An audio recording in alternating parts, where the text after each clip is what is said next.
You're now watching Wayback Wednesday, sponsored by Davenport Auto Park, the ride of your life. And also sponsored by Flores Glass, serving the area since 1977 with residential and commercial work.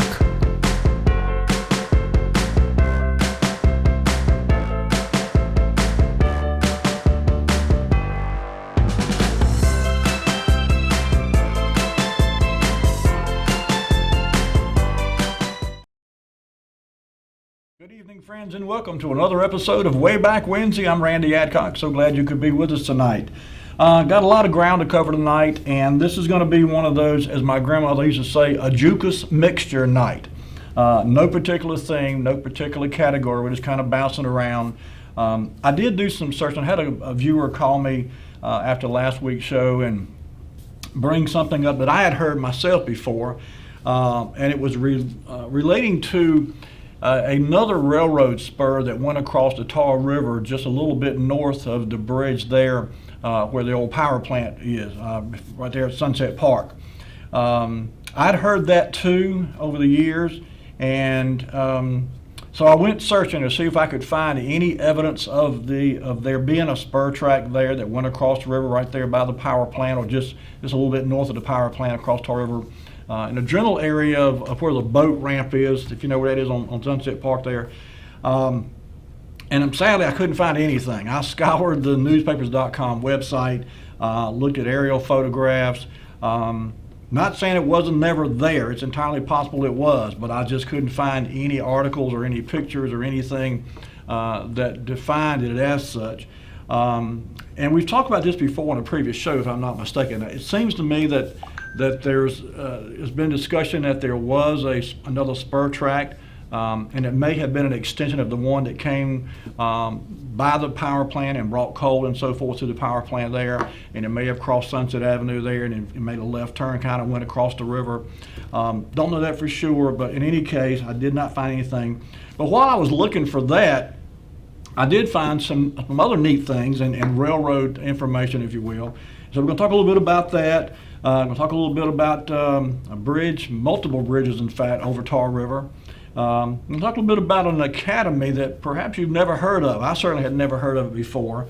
Anytime I run across a school in this area that I'm not familiar with, it always kind of perks my interest because I thought I knew about all the schools, and I'm constantly finding out there were schools that I'd never heard of, didn't know anything about. So I found another one in preparation for the night show. And we're going to talk about an old mill, of course. That's kind of routine for the course, so to speak. Old mills and Rocky Mount seem to go together like peanut butter and jelly, and so we'll talk a little bit about an old mill. And also a topic that's come up once before on a previous show, not the same animal, but we'll talk a little bit about an alligator that appeared in Rocky Mount years ago. And alligators are certainly in North Carolina. That's indisputable. How long they've been here, who knows, thousands of years probably. But it's very unusual to see an alligator in this part of North Carolina, this far from the coast, I should say. They're all down around the coast down there. But there was one here in Rocky Mount, at least two, in fact, that I'm aware of now. And so we'll talk a little bit about that, show you some articles about that, and show you some snow pictures. Every now and again, Rocky Mount's not known for a lot of snow, but every now and again we'll get a downfall, so to speak, of snow. And I ran across some pictures that some of you will probably remember before my time, so I don't remember it, but maybe some of you will. And we'll talk also a little bit about a forgotten town or forgotten city that I never knew anything about until I was getting ready for tonight's show. And lastly, if we don't run out of time before we get there, I'm going to show you some pictures of a very prestigious home in Rocky Mount that I certainly remember. It's still standing, by the way, so hopefully many of you will as well.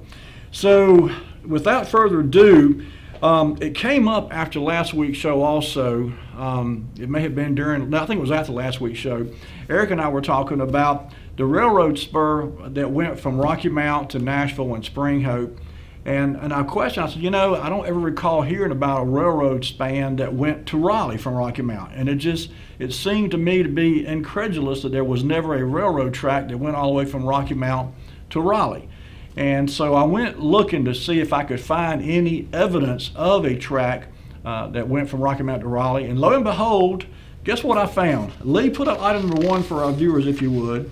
This is a map from 1900, and it actually shows the course of a railroad track that runs from Rocky Mount, you see there, westward toward Nashville, through Nashville onto Spring Hope. Then it makes roughly a southwesterly jaunt and goes all the way over to Raleigh. This was in 1900. And I don't know how long that track was in existence. I don't think the full length of it is still there between Springfield and Raleigh. I think most of it's probably been removed by now. But as you can see, there was a span of railroad track, and it stopped little stops along the way. There's one at Rosenberg, one at Wakefield, looks like one at Earpsboro, and just a little north of a little community called Shotwell. But we did indeed, in the early 1900s, were capable of getting on a train here in Rocky Mount and riding all the way to Raleigh on a train. This is the only picture I've ever seen that showed that railroad span from Rocky Mount to Raleigh. So there you go. Okay, while I was looking around just trying to find information about the railroad track that may or may not have crossed Tar River by Sunset Park down there, I was just looking in general, looking at newspapers.com as I do every week, and I stumbled across an ad that kind of took me by surprise for a couple of reasons. Lee, put up number 2 for our viewers if you would. You see the headline, it says 6 million children are underweight. And I'm going to read a real quick little ad here. It says the Federal Bureau of Education estimates that there are in the United States 6 million children who are so far below normal weight as to require immediate attention. Is your child one of them? Health organizations everywhere are encouraging children to engage regularly in the game of getting weighed as the first step in corrective hygiene. There are also many adults who are underweight or over normal weight. It is important that everyone keep an accurate weight record as an indication of their condition. Accurate and reliable scales are the first essential for the keeping of weight recorded. For your free use, we have installed at considerable expense a Toledo, I can't break me that out, it's like Perium weight scales. Come in and bring the children. So this establishment is called Palace of Sweets. This ad, by the way, appeared in the Rocky Mount Telegram September 24th, 1920. And this Palace of Sweets, I actually had to do a search into Rocky Mount City directly from 1920 to find out where it was located. And it was actually in the 200 block of Southwest Main Street. And so it was only there for a couple of years. It opened up in 1920. It ran through 1920, I think 21 or 22, and then apparently went out of business. But I thought it was interesting that this place that sold sweets made an effort to get kids weighed, and they put a scale in their place of business so that young folks would come in there, or anyone for that matter, and get an accurate weight. So just interesting little advertisement there. That Palace of Sweets location, there was a couple other businesses in that same general area. And I'll talk a bit more about that next week. I found some more information that I wanted to share with you, but I didn't have room to put it all in with tonight's show, so we'll get to that next week.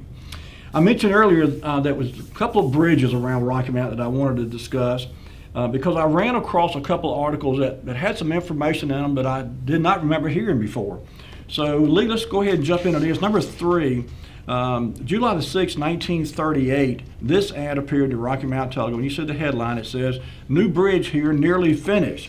And it goes on to talk about the Falls Road Highway Bridge, as it's referred to, under construction since June of last year, will probably be completed by August 1. The floor of the $87,000 bridge has been practically finished, and the concrete side rails are partially completed. The new bridge will offer a 36-foot roadway for highway traffic, nearly doubling the traffic width of the old bridge by about 20 feet. Construction of reinforced concrete, the bridge will be of a modern design similar to the Tar River Bridge on the Battleboro Highway at the northern edge of the city. It is expected to improve the appearance of the Falls Road crossing and to offer greater visibility. So this was in 1938, and this is, of course, the bridge there at Rocky Mount Mills, going over the Tar River there. And so that was in July the 6th. The very next month, August the 8th of 1938, this ad appeared, this article, number 4 if you would, Lee, and you see there, new $75,000 river bridge opens to traffic at noon. Closed for more than a year during construction, the new $75,000 Falls Road Bridge over Tar River was open to traffic at noon today. And it goes to talk about the State Highway and Public Works officials completed their first inspection just before noon and pronounced the structure the best looking bridge in eastern North Carolina. Says the modern structure with a 36-foot roadway and 2 5-foot sidewalks replaces a narrow steel bridge built in 1903. The bridge was built by William O. Stetson, superintendent of construction for Kiker and Yunt. So the new structure is the 5th bridge to have been built at the site within memory of Rocky Mount. The bridge at the historic falls where the great Phineas T. Barnum once laid aside his bombast to deliver an impromptu sermon, and where the second oldest textile mill in the state stands, is now well inside Nash County, that before 1871 was considered in Edgecombe County. To end the bickering between Nash and Edgecombe counties over the location of the county line, the General Assembly in 1871 placed the bridge site in the Nash County. The first bridge at the site of it, which any record remained, was burned by federal soldiers in 1863. The bridge that was built on the site lasted until 1883, after the site had been declared in Nash County. So, you know, that bridge there, I didn't realize there'd been a total of 5 bridges, it looks like, spanning right there at Tar River, at Rocky Mountain Mills, I should say. And it's amazing to me that there are not more pictures of the other bridges. I've only seen 2 or 3 pictures of bridges going over the falls there. I've got a picture of the old steel bridge. We've shown that on previous shows. And of course, we got a call. Let's get this call. Hello, caller, you're on the air. That bridge at Rocky Mountain Mills, there's a brass plaque at each end of that old bridge, the one closest to the dam. Right. It's designating its construction and who all was involved in it, and I'm pretty sure it's still there. It's a brass bridge plate. You can walk right up on the sidewalk where you're going to walk as a pedestrian. Right. Cross that bridge, and you'll find very quickly those brass plates. And that is from this bridge that was built in 1938, is that correct? That is correct. That's what I was thinking, yep. Yeah, and like I said, I didn't know that there were apparently 4 other bridges built there before that one was built. So anyway, okay, well thank you, Eric. Thanks for calling in. Bye. Bye-bye. Okay. And lastly on this topic of bridges, number 5, Lee, this was a continuation of that same article. And I printed this off because I wanted to share with you. It says, at one time, the bridge at the falls was the only bridge across Tar River in Nash County.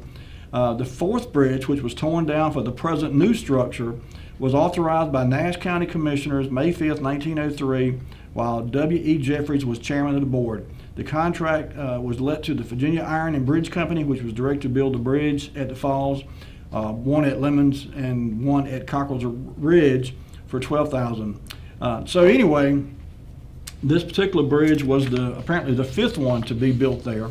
And like I said, I've never seen pictures other than the steel bridge and the covered bridge, and of course the bridge that's there now. So if there are other pictures out there of other bridges aside from those 3, I've never seen them. So anyway. Moving right along, as I was browsing around looking for pictures of railroad spurs and information about bridges and so forth, I stumbled across an advertisement for a coming attraction that I don't remember ever hearing about before. It occurred in December of 1949, December 24th, no less, the Christmas Eve of December of 1949. Item number 6, if you would, Lee. This advertisement appeared. And you see the headline there, Hitler's Car, here Monday, December 26th. On display all next week, corner of Main at Sunset Avenue, sponsored by the Rocky Mount Lions Club. And here at the bottom, it's got the information about Hitler's Car. It was a 1943 Mercedes-Benz, color was jet black. It weighed 9,500 pounds. It was 19 feet 5 inches long, 6.5 feet tall. It was 6 foot 10 inches wide. Had a top speed of 102 miles an hour, and it got, listen to this for gas consumption, 3 miles per gallon. The gas tank held 70 gallons of gas. It had an 8-cylinder motor, 2 carburetors, had a supercharged motor that developed 400 horsepower. The glass was 1.25 inches thick, bulletproof. The body was fully steel-plated, half-inch thick, specially built inner tubes. The left front red spotlight to indicate super priority of passage of number one person, Hitler. There were 2 rear beams placed to obviate any possibility of pursuit. It was captured May the 7th, 1945. And I can only assume that this is the actual car that was Hitler's personal car. I don't know that for certain. But it kind of reminds me, many of you may remember, in the late 60s, early 70s, the car of Bonnie and Clyde, the gangsters Bonnie and Clyde, made kind of the rounds all over the country. And some folks suggested that wasn't a real car, it was a duplicate or one that was just, shot full of holes, make it look like Bonnie and Clyde's car. I don't know if we'll ever know the truth about that. But I went to see that. My family went to see that. It was out there on display at the Tower Drive-In. And we went to see a movie out there, my family. And that Bonnie and Clyde car was out there. And I remember seeing all the bullet holes in the car and the windshields shot out of it and everything else. But when I saw this car here of Hitler's, it reminded me of that old, going to see Bonnie and Clyde's old car at the Tower Drive-In. But I'd never heard the story that Hitler's car had actually came here to Rocky Mount, North Carolina.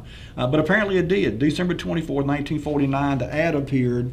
And the car was actually going to be here December 26th, the day after Christmas, of course, and was going to be on display for a week. So how about that? If anybody's had a chance to go see Hitler's car, let us know. 407-1111 is your number. This first I've ever heard about that, so it was probably something interesting to see. The specs more so than the car itself, but anyway. Before we go break, let's take one more picture, Lee. Number 7. This picture appeared in the Rocky Mount Telegram August the 21st of 1950, and you see the headline reads, Negro Scouts stage 3-day encampment here. It goes on to say, Negro Boy Scouts from this section gathered at Camp Stanley Harris on Tar River for a 3-day encampment which ended Wednesday. Here's a group of the Scouts with W.C. Hart, Negro Field Executive, Buddy Owen, Rocky Mount Field Executive, and it says Tom Smith, Scoutmaster of Troop 161. I happen to know that's a misprint because the gentleman's name was not Smith, it was Tom Stith, S-T-I-T-H, who was a Scoutmaster of Troop 161, and they were, of course, the host troop. And lastly, it says Dr. J.W. Black was the district chairman. But I was in the Boy Scouts myself, and I guess not being, I was a youngster for one thing. I was 10, 11 years old, I think, when I actually went into Boy Scouts, because I was a Cub Scout and then the intermediate branch to what they call the Webelos, Will Be Loyal Scouts. I was in that too. And then I think at age 10, half 11, somewhere along in there, I went into the Boy Scouts. But I never thought about, never knew that there was a black or African American Boy Scout organization in Rocky Mount when I was a youngster. And I'm glad now to know that there was. And we've talked in the past about Mr. Tom Stith. He was very instrumental in helping youngsters in the African American community around Rocky Mount. And so this is a neat picture. I'm not sure where this camp was. It's called Camp Stanley Harris on Tar River somewhere. I'm not sure where that was, but anyway. And I see it's time for our first commercial break, so let's go ahead and take that break. When we come back, I'm going to share some more articles with you, and tell you about an old academy around here you probably never heard of. I certainly had never heard of it. So don't go anywhere. We'll be right back with more Wayback Wednesday.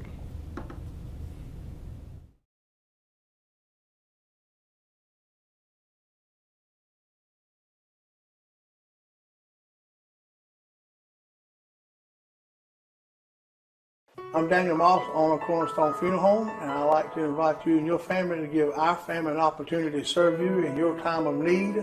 And we offer a full line of funeral services, everything from visitations to graveside services to cremations on site with a live crematory, as well as a banquet hall to meet the catering needs of our families that we serve.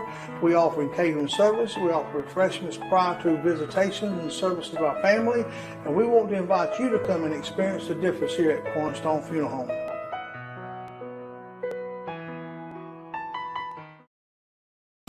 There's a main nerve that leaves your back that goes into your hip and goes down your leg. It's called the sciatic nerve. A back injury can put pressure on that nerve, causing pain, numbness, tingling, Chiropractors can actually help that. At the Hammer Chiropractic Center on Sunset, we know exactly what to do. We have very good relationships with the doctors in Rocky Mount. We like to co-manage people's care. Some medications may help us do our jobs, and our jobs may help their medications work better.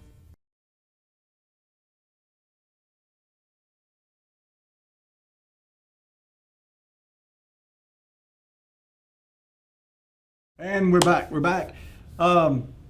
I mentioned earlier that I had stumbled across a school that I never knew anything about. And this is the second time in the last 2 or 3 weeks. If you remember from a couple of weeks ago, we talked about a school that was over Washington Street area called the University School. That was one I'd never heard of either.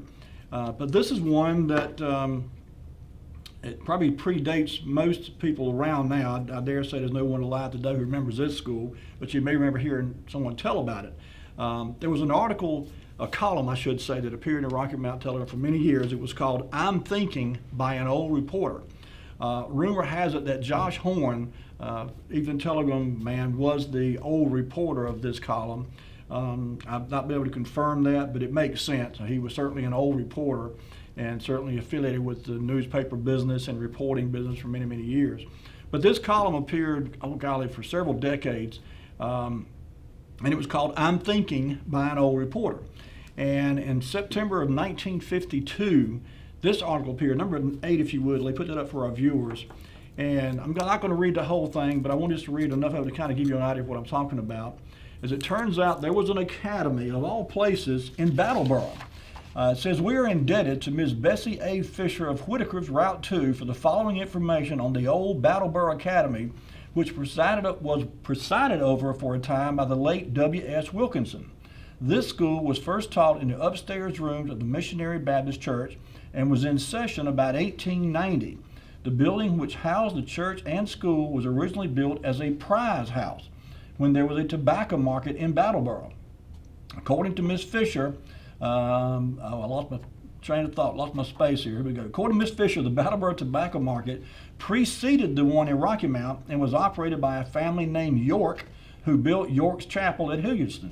To us, one of the most interesting things about the school was the fact that the curriculum was listed calisthenics taught by Ms. Lizzie Spate, who also had charge of the first graders.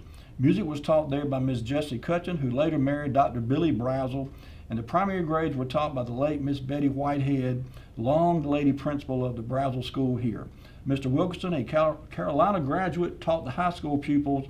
Ms. Fisher also told us a number of interesting facts about Rocky Mount, saying that the late Dr. Sid Hilliard pulled her first tooth, and the trip to Rocky Mount included passing through the old covered bridge at the Falls of Tar River." So a couple of quick points here. This Brattleboro Academy, like I said, was in operation in the late 1800s, 1890s.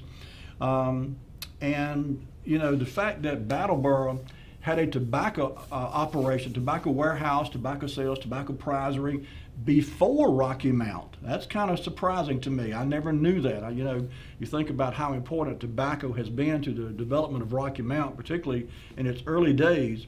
But to find that Brattleboro actually had a tobacco market before Rocky Mount did was a bit of a surprise to me. I'd never heard that. My family's from Brattleboro. My dad's side of the family anyway is from Brattleboro and that area. And so that's something I never knew, and I dare say my grandfather probably never knew that either. So anyway, okay, I mentioned at the top of the show, we'll talk about an old mill again. You know, there's so many old mills around Rocky Mount. Rocky Mount Mills, of course, is the first one everyone thinks about, but there were several. Southern Oil, Cotton Oil, peanut mill, so forth. And certainly the Planters Oil Mill over off Cokie Road was one that a lot of folks will remember back in the early 1980s, had a major fire over there and it burned to the ground. But I ran across this article. The Telegram did a special feature story on the operation of that mill and its early development and so forth. This article appeared February 22nd of 1954. And you see the headline, "Local Fertilizer Company Boasts Half-Century of Service to Eastern North Carolina Farmers." And you see the principal there, the gentleman who got it started. Millard F. Jones was the president from 1922 to 23. E.L. Daltridge was the president from 1904 to 1921. By the way, that is, I think, the great-grandfather of Rocky Mount City Councilman Lige Daltrich. And Ed Gorham there was the first manager. I'm almost certain that was Bobby Gorham's father, who started Tarrytown Mall back in the 1960s. And then W.M. Daltrich, vice president from 1923 to 1927. And lastly, Robert D. Gorham. And as I said, I'm pretty sure that is Bobby Gorham's father, which would make the Ed Gorham his grandfather, I guess. Let me back up a minute, because Bobby Gorham would have been younger than this fellow here. But in any case, there's a neat article that covers the history of Planters Oil Mill, and there was a whole lot more to that operation than what I previously knew.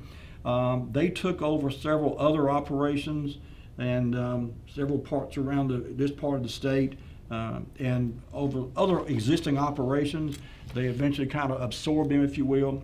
And so it was just a really neat article about the Planters Oil Mill and the history and how it got started and so forth. And it had a couple really neat pictures. Number 10, if you would, Lee. This picture accompanied the article, and this was a fairly, at the time this article came out, these particular silos here were fairly new, it appears anyway.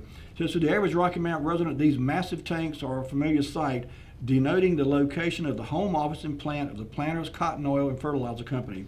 One of the company's major industries, Planters, is now celebrating the completion of 50-year service to the people of all Eastern North Carolina. Again, this was in 1954, and this, I'm not sure exactly when these tanks put into place, but they look to be relatively new by the time this article came out. And lastly, this is a neat picture too, number 11, Lee. This is a group of African American employees who, it said each of these men has been with the company 20 years or more. Notice they're all wearing suits and ties. I don't know what these gentlemen's positions were. I think it's safe to say they were probably not, given the time frame, they were probably not executives in the company. Not to say that they weren't certainly capable of being executives. I just think in the time frame when this picture would have been taken, they were probably not in the upper management position, put it that way. But that they dressed in suits and ties and came out for this picture speaks to the character of these gentlemen, and I tip my hat to them all. It says more than 300 years of service to the Planters Cotton Oil and Fertilizer Company are represented by the 11 Negro employees shown here. They are left to right front row: Waddell Bynum, Ben Washington, Joe Winstead, Ben Johnson, Robert Lloyd, and Jasper Harper. In the back row are Ira Bowden, Knight Foreman, John McCullum, Perry Sweeney, Dave Parker, and Tom Newton. Each of these men has been with the company 20 years or more. And again, this was in 1954, so these fellows had been in the company since the 1930s, or at least 1930s, some probably later than that. But I just thought it was a really neat picture to see these gentlemen got all dressed up with suits and ties and just looked really nice for this picture. They certainly could have been executives. If you just look at this picture and didn't know, you'd probably think they were all major executives of the company. But in any case, there they were. Okay, I mentioned at the top of the show about a gator in Rocky Mount, an alligator. And if you remember here, God, it's been a year or so ago now, we talked about there's a pond up in the Dorchester community, not too far from my house, in fact, where years ago, the story goes that there was someone had put an alligator in that pond, and the alligator climbed out of the pond and walked across a little ways there and ended up in somebody's backyard. And the lady came out and saw the alligator, went back in the house, got a shotgun, and came back out and shot the alligator dead. So I've heard that story several times over the years. I've got to believe it's true. But in any case, that was the first time I'd heard about an alligator in this part of North Carolina, around this immediate area. Number 12, if you would, Lee, I found this article that appeared in the Rocky Mount Telegram, April the 13th of 1955, and you see the headline, "Ladies Bag Gator in Park." Who said women are the weaker sex? Two young women, Ms. Hazel West of 328 South Pearl Street and Miss Elizabeth Long of Zebulon, put that saying to shame yesterday when they calmly strolled into the newsroom of the Telegram and dropped the 27-inch alligator at the city editor's feet. Where'd the gator come from? The ladies had a ready answer. They were strolling in Battle Park down by Rocky Mount Mills Tuesday afternoon when they ran across the critter sunning himself on a rock beside Tar River. Did these two women go shrieking out of the park? Not on your life. They picked up a stick, hit the alligator over the head with it, and then proceeded to bring him back to town. He appeared quite dead, too, when the ladies deposited him in the newsroom. About the only comment coming from the gator killers was the observation by Ms. Long that, "I didn't know you all had alligators in Rocky Mount." Editor's note, "We didn't either, ladies, not until you brought us the proof. And how that gator got into Tar River is still a mystery." If I was a betting man, I would bet somebody put that gator in Tar River. Maybe they took a drive down to the eastern part of North Carolina, down around Columbia maybe, in the Alligator River area down there. There are certainly alligators in North Carolina all around the coast. But my guess is somebody went and got one, brought him back up here and turned him loose in the river, and that's how they found him. No way of knowing that, of course. The ladies killed the gator dead, so we'll never know now. But I thought it was neat that that's the second story I've heard about in Rocky Mount of alligator being found and subsequently put out of his misery, so to speak. So anyway, all right, let's move on then. Number 13, Lee. I found this picture today, in fact, and I love this picture. I love aerial pictures anyway. Got a lot of good detail to be a reprint in a newspaper picture. You can zoom in on this thing. In the bottom, of the very bottom of the picture, you can see the Rick's Hotel. Just to the left of that, you can see the old sanitarium hospital. In the upper left of the image there, you can see the Main Street running, of course, from your upper right to your upper left to your lower right. But you can make out People's Bank, Planters Bank across the Main Street from it. Just a lot of businesses that are visible. And Lee, just take a minute and zoom in on this, and let's let our viewers kind of get an idea. I was really surprised at the quality that I could get with this picture once I zoomed in on it, because usually on these newspaper art pictures that I get, if you try to zoom in, they get all grainy and blurry and fuzzy.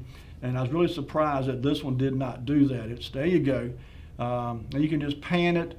You can tell there's People's Bank up in the upper left-hand corner on the east side of the railroad tracks there. You can make out Epstein's there on the corner. Crossing the Main Street, of course, from People's Bank would be Planters Bank. But yeah, and you can see 5 Points down there, the post office down there on Tarboro Street, corner intersection of Tarboro and Washington Street.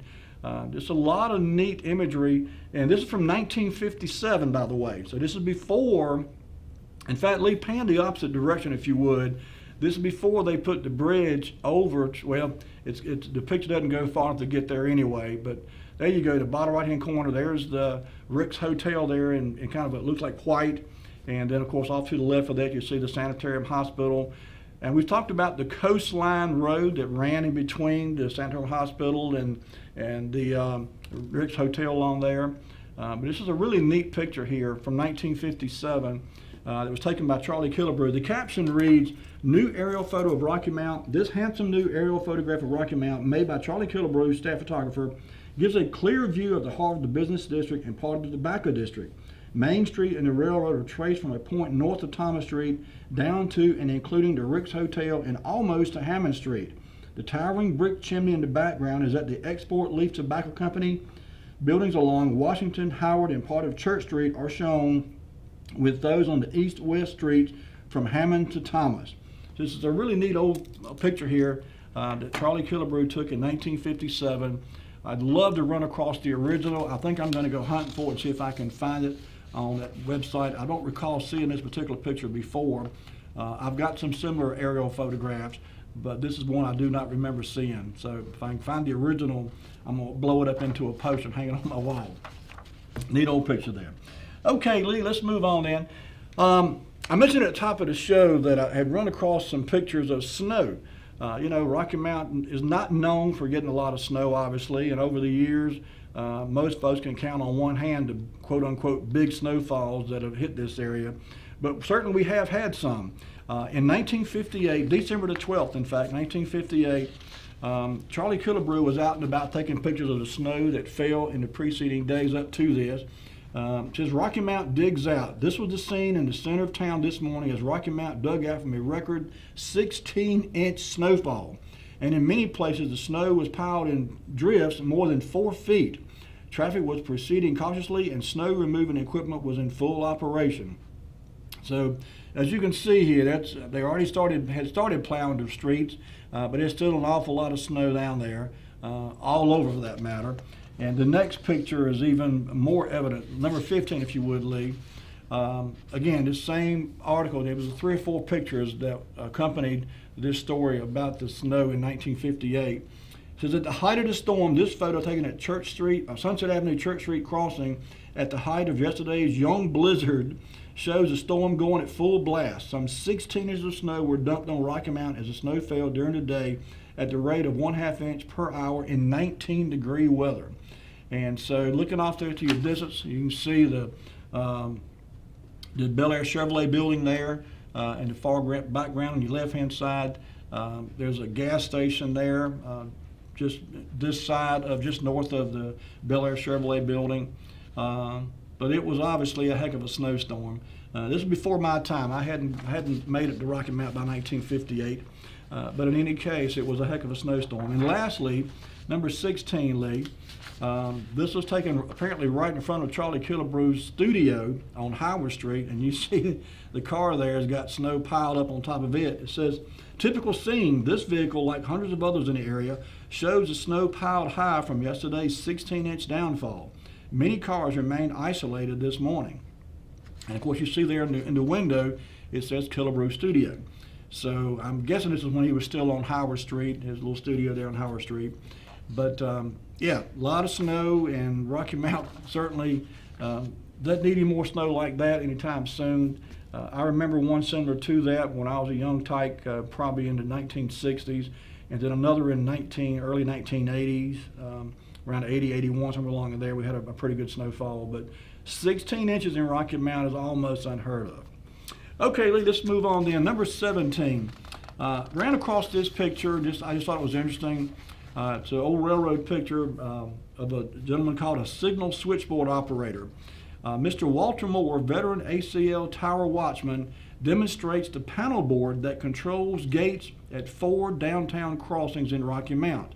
The new equipment replaced the old pump handle early this spring. And we've talked about this before. There was, manual operated controls up until 1959, and then they put in this new system. And this gentleman here is tasked with manning that and operating those cross mechanisms there at the railroad crossing in downtown Rocky Mount. Don't know how long he worked for the railroad, but certainly looks to be capable of handling this operation here.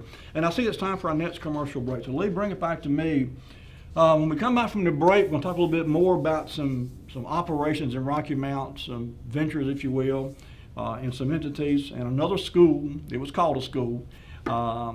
I didn't ever think about it as being a school. I remember it very well. I'm sure you will too. Don't go anywhere. We'll be right back with more Wayback Wednesday.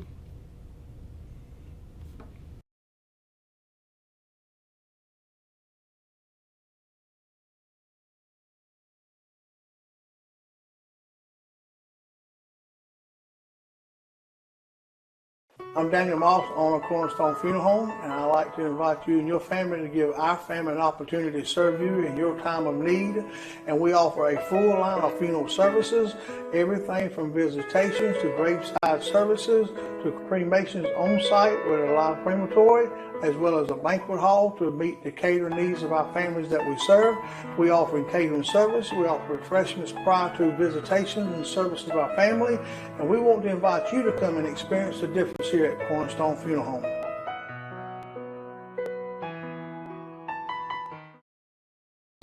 There's a main nerve that leaves your back that goes into your hip and goes down your leg. It's called the sciatic nerve. A back injury can put pressure on that nerve, causing pain, numbness, tingling. Chiropractors can actually help that. At the Hammer Chiropractic Center on Sunset, we know exactly what to do. We have very good relationships with the doctors in Rocky Mount. We like to co-manage people's care.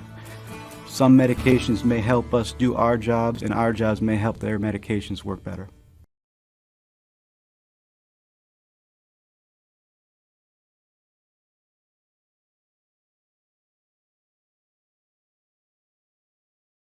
And we're back. Before the break, I mentioned that I'd run across another few pics about a school in Rocky Mount, and it was technically a school. When I was a kid, it was well known amongst young fellows, young boys particularly, and it was known as a school you didn't want to be involved with. You didn't want to go there. You didn't want to have any part to do with it. And in fact, it was often used as a threat to us young fellows that if we didn't straighten up and fly right, we might end up at this school. And so when I ran across this article from 1967 in Rocky Mount Telegram, I kind of had to chuckle to myself because I remember my dad saying, "You don't want to end up over there now. You better straighten up." Number 18, if you would, Lee. November the 2nd, 1967, the Rocky Mount Telegram did a feature story on the Eastern Carolina Boys School. We called it the training school when I was a boy, and it was kind of a facility for wayward boys, for lack of a better term.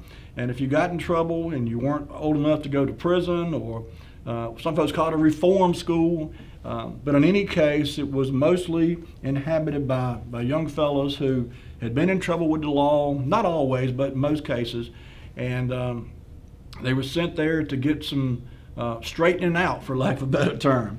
But I remember this place, and later years it became a women's prison.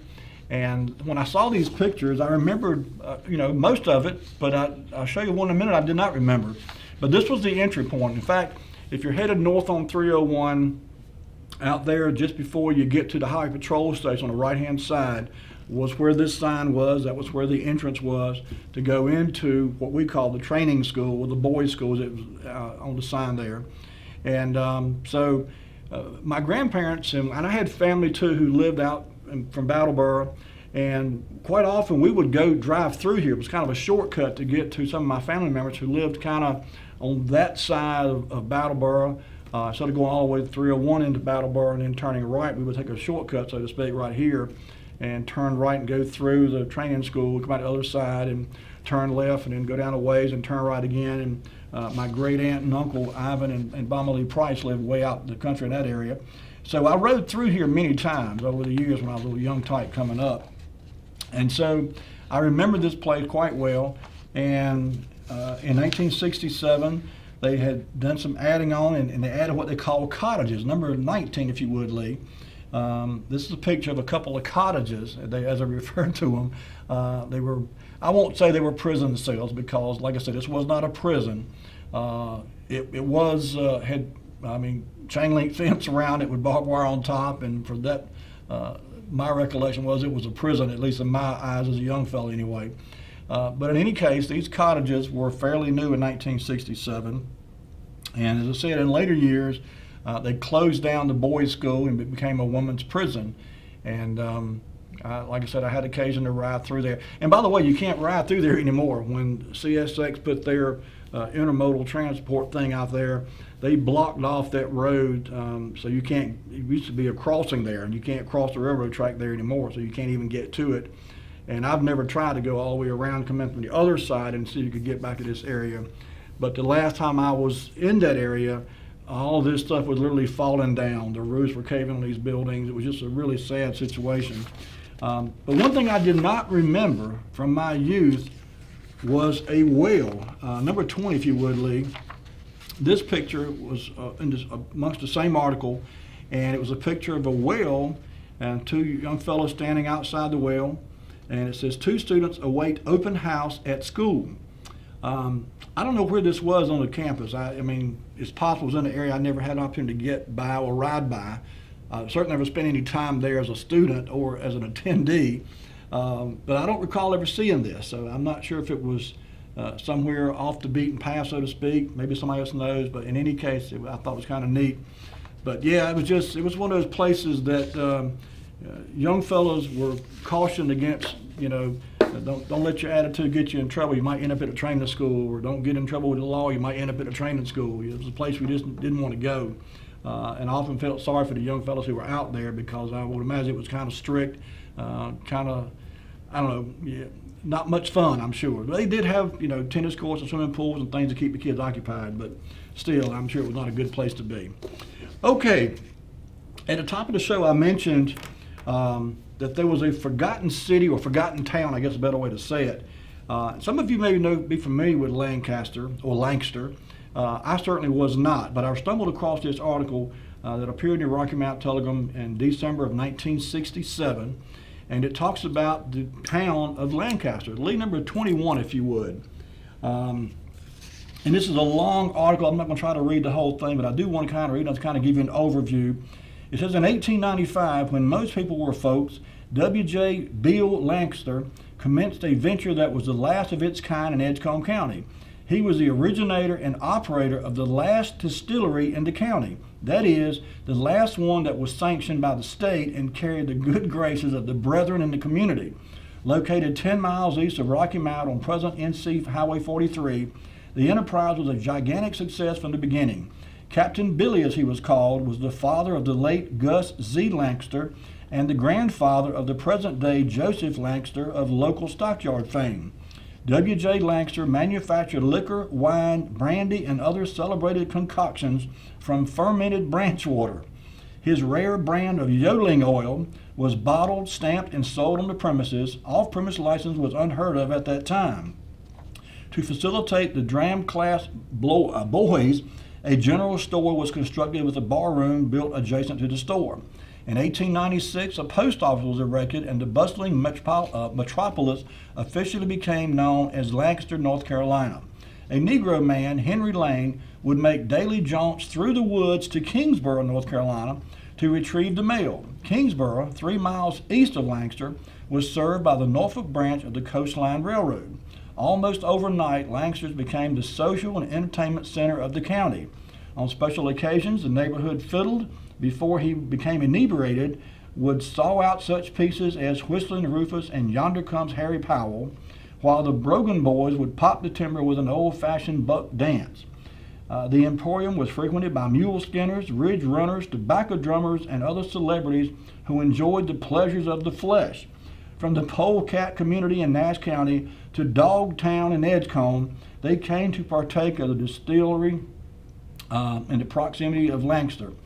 In the proximity of Lancaster, lived a clodhopper who long since had fallen from grace. He was a Republican, and since Lancaster was a Democratic stronghold, a Republican was about as welcome in Lancaster as Martin Luther King would be at a present-day Klan rally.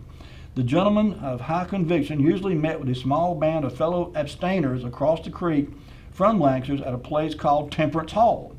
As the turn of the century approached, Lancaster's was made a voting precinct and naturally became the hub of much political activity. The political potentials from Tarboro would meet at Lancaster's to extol the grandeur of their cause. In general, political aspirants who were long on the wind and short on the green liked to stop at Lancaster's in the evening to render a small blaze of oratory on current events. After a few brief remarks, they always adjourned and retired to the dream room to indulge in a less dry subject.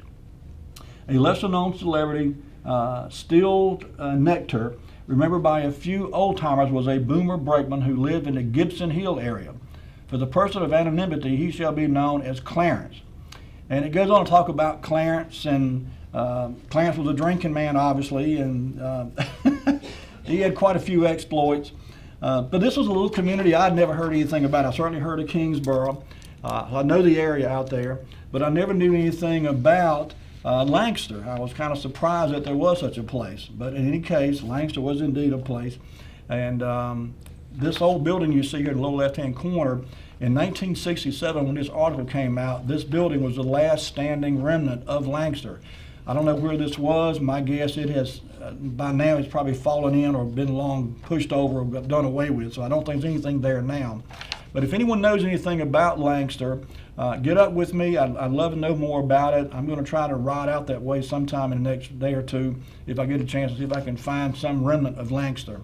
But this was all news to me. Okay. All right, Lee, let's move on. The last on my list tonight, I want to talk to you a little bit about what most of us consider to be a prestigious home. If you recognize this home, give me a call. 407-1111 is the number, of course. I'll tell you who it belonged to in a minute, but I wanted to kind of give you an idea about this home because I remember when this was built, it was a showplace, I should say, and people used to ride by it all the time just to see how the other half lived, so to speak. And I remember riding by it a few times myself. It was built in 1970. In 1970, June of 1970, the Rocky Mount Telegram did a feature story on this home. and they sent a photographer out there and took pictures of the outside and the inside of the home. And I had never seen inside of the home. I'd never had an opportunity to go inside the home, though I did know the occupants in later years. When they lived in this house, I did not know them, only by name. So let's move on, Lee. Number 23, this is a picture of the backyard. You see it had a nice pool there. There was a tennis court on the property.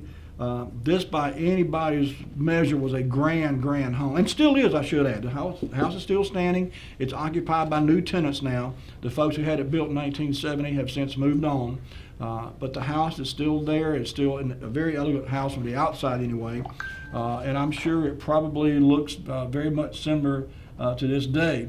And we've had one viewer who has ventured a guess, and I will just say, Bob, you are correct. You're absolutely correct. I'll leave it at that.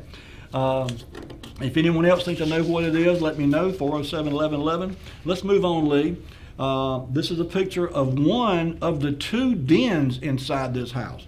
This just looks very comfy, very homey, very comfortable, but this house had two dens in it. Needless to say, it was a big house, 5,000 square feet, over 5,000 square feet, in fact. And every room was just very elegant, very well laid out. Number 25, Lee. This picture is actually captioned. They weren't all, but this one was captured. There you go. It says the entrance hall leading from the front door widens into this large hallway paved with Spanish terracotta tiles. Oh, we got a call. You're on the air. All right, that house you're talking about, just looking at the outside of what you just showed, looks like the house that Jim Gardner built out there on St. Mary's Walk. And it is indeed. It is indeed Jim Gardner's house. I went in that house. One of the people that was in the National Guard with me was a Finnish carpenter that worked with, I think it was Modern Builders. And we, when that house was, it had been to the state where it was locked up, but we got a chance to go in it while the Finnish carpenter work was being done in that house in its earlier stage, and it is a gorgeous place inside. I've never had a chance to go inside. I'd love to, but I do have a couple more pictures, so we'll share those. And anything else you think of, give us a call back. Goodbye. Thank you, buddy. All right, bye-bye. Okay, Lee, that was number 25. Like I said, this was the entrance from the front of the home. So let's move on, number 26. This was one of the other dens in the home. Like I said, it had two dens in the home. You see the exposed beams in the ceiling, the brick fireplace there. Just very elegant, very fine home. Number 27, Lee, this was a breakfast room. It says a colorful, charming breakfast room is one way to get the day off to a good start, and this one should. The wallpaper is a brick dust red and gray blue Persian design. The rug is a brick dust tweed, and the woodwork matches the blue in the paper. Note the wine racks above the cabinets in the background. The table is a heavy refractory table, and the chairs are Spanish mission with tanned cowhide upholstery. The light fixture is wrought iron and oak with Saturns at the ends and serpents, but very, I'm not sure what this is, a little hard to read, very amiable looking ones supporting the lights. Over the door to the porch on the right, there are glass bean jars with various colored beans in an open cabinet. Everything about this home was first class, top shelf stuff. Number 28, Lee. This was a shot inside the kitchen. Since kitchens are no longer hidden from guests, most of them wind up there anyway, they get a treat when they come see this colorful blue and yellow hand-painted Portuguese tiles and the oval mullion window. The dark oak cabinets are a warm color, as is the harvest vinyl floor of Spanish tile design. And lastly, number 29, Lee, this is indeed Jim Gardner's home, built in 1970. It's over 5,000 square feet. It sits on a 1.7 acre lot. The house has 5 bedrooms, 6.5 bathrooms, 2 dens, a total of 15 rooms. The property had a swimming pool, tennis court, and was obviously the envy of the neighborhood. So that's going to do it for us tonight.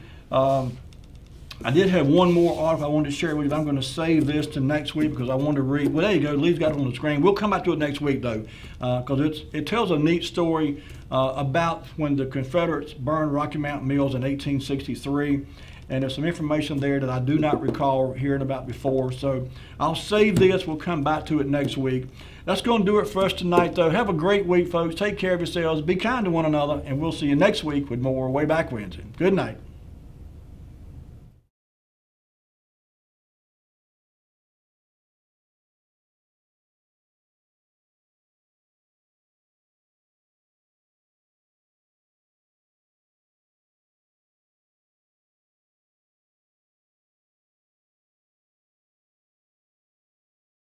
and landscaping needs. All you need is your imagination, and Harper's Garden and Stone Center can supply the materials to make the job the success you want it to be. We have flowers, plants, trees, decorative stones, slate or flagstone. Enjoy the nice spring weather with Pauley's Island Furniture and our Wilmington Grills. Also visit Wendy's Hole in the Wall Boutique and shop for the whole family. Shoes, Vera Bradley bags, and Simply Southern apparel. Harper's Garden and Stone Center, located at 2145 Oak Level Road, open Monday through Saturday, rain or shine. Buying a Toyota should be as fun as driving one. This is Trey Turner from Rocky Mountain Toyota, where we've made the car buying process simple. Get straightforward pricing on all your favorite Toyota models, so you can skip the hassle and the haggle and get back on the road in no time at all. Plus, enjoy the peace of mind that comes with our complimentary lifetime warranty, unlimited time, unlimited miles. Come see me today at Rocky Mountain Toyota or shop online at RockyMountToyota.com.